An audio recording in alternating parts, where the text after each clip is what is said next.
I am excited about a world where AI is an extension of human will and amplifier of our abilities and this like most useful tool yet created. And that is certainly how people are using it. The level of the increase in quality of life that AI can deliver is extraordinary. We can make the world amazing and we can make people's lives amazing. We can cure diseases. We can increase material wealth. We can like help people be happier, more fulfilled, all of these sorts of things. And then people are like, oh, well, no one is going to work. But people want status. People want drama. People want new things. People want to create. People want to like feel useful. We're just going to find new and different ways to do them, even in a vastly better, like unimaginably good standard of living world.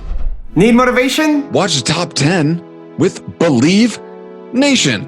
Hey, it's Evan Carmichael, and I make these videos because in my first business, I struggled to stay afloat. I quit on my business partner, and the thing that kept me motivated, that kept me going, was studying the stories of famous, successful entrepreneurs. And in their stories, it gave me the hope, the drive, the ambition, the thinking that maybe I can do it too, that extra bit of belief. And I still need their stories today, and I'm honored to share them with you here as well. So today, let's learn from one of the best, Sam Altman, and my take on his top 10 rules of success. Enjoy. Rule number 2 is think ahead. Share with us kind of your thoughts on what this future AI looks like. You see it a lot in the business and B2B environments, accounts payable, accounts receivable, OpenAI, that kind of stuff. But what direction are you guys headed at? I mean, we have figured out how to make legitimate intelligence in a computer. It's not a parlor trick. It actually learns. It actually can like combine concepts in novel ways. It can figure out new things. And this, you can see this now starting to really take effect with some of our products. We have something called Copilot with Microsoft. Developers that use that, it's now writing half their code. There's an AI doing half of people's jobs. We have another thing called DALL-E, which generates images. And there's a lot of benefits to that. It's, generating tens of millions of images a day for people. But that's doing like all of Illustrator's jobs. So this is like, and then you have our text models like GPT-3 and beyond that are doing a very wide array of tasks. But we have actually figured out how to put human-like cognition into a computer. And that, I think, will be the most significant shift probably that we see in our lifetimes of the technological landscape. I think this will be bigger than any of the great technological revolutions of the past. Like this will be bigger than the Industrial Revolution. It will change every aspect of society. And I think it's going to be, on the whole, just tremendously good, but it will certainly be a disruptive time. Rule number 3 is maximize your time. Focusing more specifically on productivity, like what are some life hacks that maybe you apply to make your everyday more productive? I think there's like a lot of crap written about productivity secrets on the internet, and people sort of like get into this thing where they spend more time like trying to be productive about their productivity system than actually getting things done.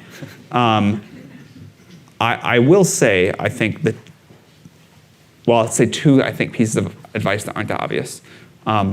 One is, I think far more important than any particular system is just figuring out the right things to work on. And so all of the time that people spend with like this new productivity app or that or whatever would be better spent like really trying to think diligently about, I have the same number of hours as anybody else. What am I going to spend them on? And getting that right is more important than exactly like being perfectly productive with those hours. A big part of that is not doing things that waste time. I think if you can just like focus on the things that are important and not do the things that waste time, you can be fairly sloppy with productivity otherwise, and you will still get far more done than most people. It's really hard to do though. The other thing that I think people don't think about enough is figuring out your own personal like rhythms of productivity. And there's huge variance I've noticed between people that figure this out and don't. So like for me personally, it turns out that I am most productive if I go to sleep late, wake up late, and then keep the first like 3 or 4 hours of the day and don't schedule any meetings, like work from home, like get through my list of stuff then, and then like pack all my meetings when I'm kind of less productive at just grinding stuff out or thinking creatively in the afternoon. And like it took me some number of years to figure that out because it didn't like fit well with the work schedule I was naturally in. But then I was like, all right, if this is like the thing that makes me most productive, then I'm gonna like make my whole schedule work to support that. And that was like a really important change for me. So I think figuring out your own personal like optimal times to work on what kind of different things, people don't really talk about that much, and at least for me, it had a huge impact. Rule number 4 is invest in what you love. How many investments do you have, large, like altogether, active? I'm trying to get a sense for. I mean, counting all the YC ones, like a few thousand. Personal ones, I would guess 400. Wow, really? Something. Well, I've been doing this for a long time. Yeah, no, absolutely. I mean, and every once in a while I see like a really gigantic deal. What makes a Sam Altman deal? I try to just do things that I'm interested in at this point. One of the things I have realized is all of the companies I think I have added a lot of value to are the ones that I sort of like think about in my free time on a hike or whatever, and then text the founder and say, hey, I have this idea for you. And I have learned kind of like what those are, and the ones that are not, I think like every founder deserves an investor who is like gonna think about them while they're hiking. And so I've tried to like hold myself to the stuff that I really love, which tends to be like the hard tech, years of R&D, capital intensive, or like sort of like risky art, like risky research. And then, but if it works, it really works. Also, to make sure you're actually taking action after watching this video, I've designed a special free worksheet just for this video. The worksheet will highlight all of the lessons learned in this video, as well as pull out our 3 favorite learnings and quotes that will inspire you to actually do something. The worksheet will also give you space to write down what your key takeaways are and your specific plan of action to make sure you're getting results. If you want the worksheet designed specifically for this video, absolutely for free, there's a link in the description below. Go click on it and start building the momentum in your life and your business. I'll see you there. Rule number 5 is embrace change. What would you say are, in the next 20, 30 years, are some of the main societal issues that will arise as AI continues to grow? And what can we do today to mitigate those issues? Obviously, the economic impacts are huge, and I think like if it is as divergent as I think it could be for like some people doing incredibly well and others not, I think society just won't tolerate it this time. And so figuring out when we're going to like disrupt so much of economic activity, and even if it's not all disrupted by 20 or 30 years from now, I think it'll be clear that it's all going to be. What is the new social contract? Like my guess is that the things that we'll have to figure out are how we think about fairly distributing wealth, access to AGI systems, which will be like kind of the commodity of the realm, and governance, like how we collectively decide what they can do, what they don't do, things like that. And I think figuring out the answer to those questions is gonna just be huge. I'm optimistic that people will figure out how to spend their time and be very fulfilled. I think people worry about that in a little bit of a silly way. I'm sure what people do will be very different, but we always solve this problem. But I do think like the concept of wealth and access and governance, those are all gonna change, and how we address those will be huge. Rule number 6 is stick to your mission. Under this pressure, how do you continue prioritizing safety? Versus, there's several pressures. So one of them is a market-driven pressure from other companies, Google, Apple, Meta, and smaller companies. How do you resist the pressure from that? Or how do you navigate that pressure? You stick with what you believe in, you stick to your mission. I'm sure people will get ahead of us in all sorts of ways and take shortcuts we're not going to take. And we just aren't going to do that. How do you outcompete them? I think there's going to be many AGIs in the world, so we don't have to like outcompete everyone. We're going to contribute one. Other people are going to contribute some. I think multiple AGIs in the world with some differences in how they're built and what they do and what they're focused on. I think that's good. We have a very unusual structure, so we don't have this incentive to capture unlimited value. I worry about the people who do, but hopefully it's all going to work out. But we're a weird org, and we're good at resisting pressure. Like, we have been a misunderstood and badly mocked org for a long time. Like, when we started, we like announced the org at the end of 2015 and said we were going to work on AGI. Like people thought we were batshit insane. Yeah. You know, like I remember at the time a eminent AI scientist at a large industrial AI lab was like DMing individual reporters being like, you know, these people aren't very good and it's ridiculous to talk about AGI and I can't believe you're giving them time of day. And it's like, that was the level of like pettiness and rancor in the field at a new group of people saying we're going to try to build AGI. Rule number 7 is change your perspective.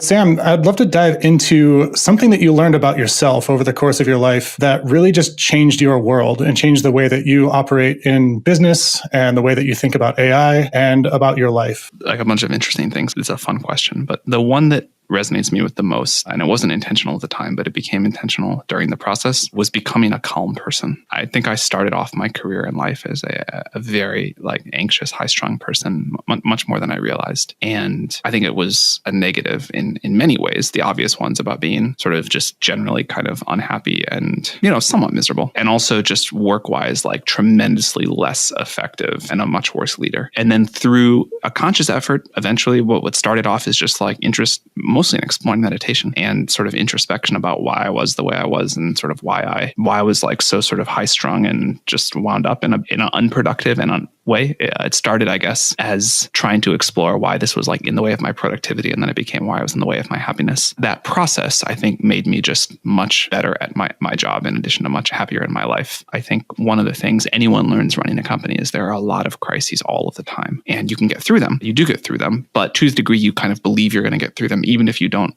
see exactly how, you get through them much more effectively. And also you really have an effect on how other people that work with you, when they look to you for guidance and sort of culture setting and how they should react, it really changes how they should react. And basically like the situations that don't benefit from calmness and sort of thought and sort of appropriate perspective before action are very few and far between. And so I think the steadiness that brings to work leads to the ability to get to much better answers on much harder problems. It's also just like a much more pleasant way to live. Rule number 8 is study new technologies. What do you think are the kind of moonshots that, in terms of evolution of the next couple years, that people should be looking out for? In terms of like evolution of where AI will go? Yeah. I'll start with like the higher certainty things. I think language models are going to go just much, much further than people think. And we're like very excited to see what happens there.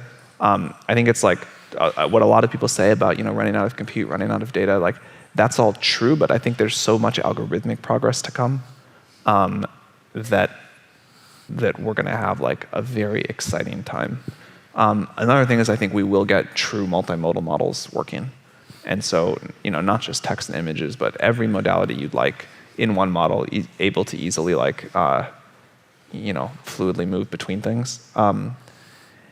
I think we will have models that continuously learn. So like right now, if you use GPT, whatever, it's sort of like stuck in time that it was trained. And the more you use it, it doesn't get any better and all of that. I think we'll get that changed. So very excited about all of that. And if you just think about like what that alone is going to unlock and the sort of applications people will be able to build with that, that would be like a huge victory for all of us and just like a massive step forward and a genuine technological revolution if that were all that happened.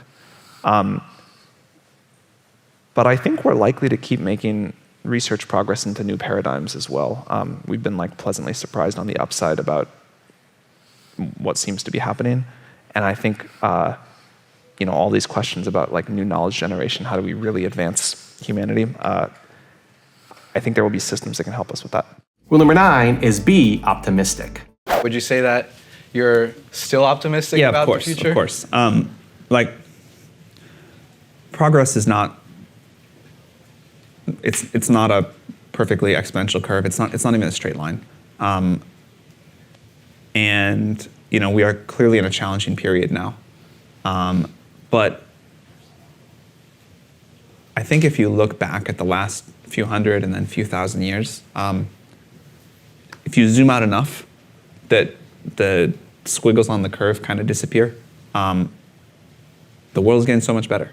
And I think that's going to keep happening.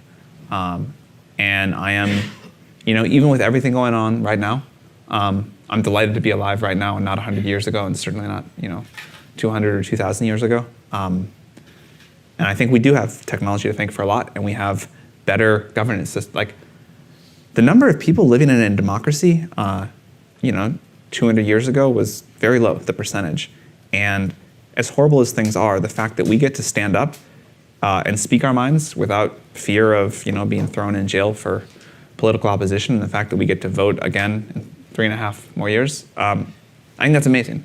And I think it's easy to take that for granted. But yeah, I think the future is going to be a lot better. I remain very optimistic. And rule number 10, the last one before some very special bonus clips, is take risks. What do you tell your younger self to do differently? And I mentioned this to you before, like risk calibration you've written about and talked about in the past. And I think our students really need to hear this. We talk a lot about affordable loss, what they're willing to lose. How would you describe that, or looking back, doing things differently? I'm pretty happy with like the trajectory my career has gone on. So I don't it's not all been good, but I've learned something at every stage. And I wouldn't want to, even the hard parts or the bad parts, I wouldn't want to trade off. I do think this point about like taking risk and understanding risk and how wrong most people get that is really like a very big deal. I think like in some sense, where you hear people talk about risk the most at the end of their careers, the things they didn't do. I was afraid to do this. I stayed on this path. I didn't want to take a risk here. And I'm always like a big believer in asking like, what's the worst that can happen here? I start this thing and I get embarrassed. Okay, I'd rather not, but like I can make it through that if it fails. Or like I start this thing and I like, am like totally out of money. Like, okay, I can go get a job at Google. So I think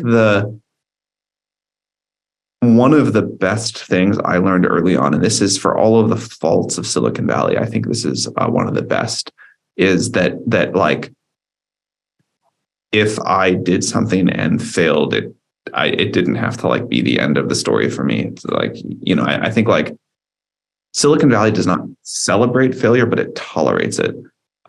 It doesn't, like it's okay. And so that, I think that really changed the way I thought about risk before coming here. Someone at the startup has got to be the person that is going to recruit, sell the product, talk to the press, raise money. And this requires someone who can infect with enthusiasm the whole world about what the company is trying to do. And someone who becomes the chief evangelist for the company, it's very hard to succeed wildly without that. It's very hard to build a team at all without being able to do that. One thing that helps for this is having an ambitious vision. You never want to be grandiose, that turns people off, but you want to let yourself grow more ambitious over time. And as long as you do that organically, people will respond. Ambitious visions are exciting, they're fun to work on. In fact, I think in 2018, at least in Silicon Valley, it's easier to start a hard startup than it is to start an easy startup. Now, this sounds paradoxical, but ambitious projects are interesting. In the current environment, it may be relatively easy to raise capital, but it's really hard to do everything else. There's so many startups. It's so easy to start one. They all sound so promising that bringing together enough talent in one organization is really hard to do. And if you're working on a problem that may be modestly successful, it's kind of easy to get the first few people to join. You can give them a lot of equity, but then it gets really hard. Why is employee 20 going to join? Why does this matter to the world? Why should someone work on your startup versus any of the other things they could do? And picking something that matters if you're successful is a great way to do that. And so I think it's really important to think about when you're starting the company, how is this going to evolve into a vision that a lot of people want to help with, that a lot of people want to be associated with? Because I think getting talent and getting mind share is really hard in the current environment.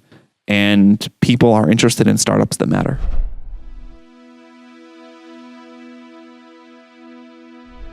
Because you made it this far in a video, I want to celebrate you. Most people start and don't finish. Most people never actually follow through. Most people say they want something, but they don't ever do the work to actually get it. But you're different. you are special. Believe Nation, you made it here all the way to the end, and I love you. So as a special celebration, if you put a hashtag Believe down in the comments below on this video, I will showcase you and celebrate you somewhere on the screen in a future video because you are awesome. For 10 more amazing rules from Tom Bilyeu, check the video right there next to me. I think you'll love it.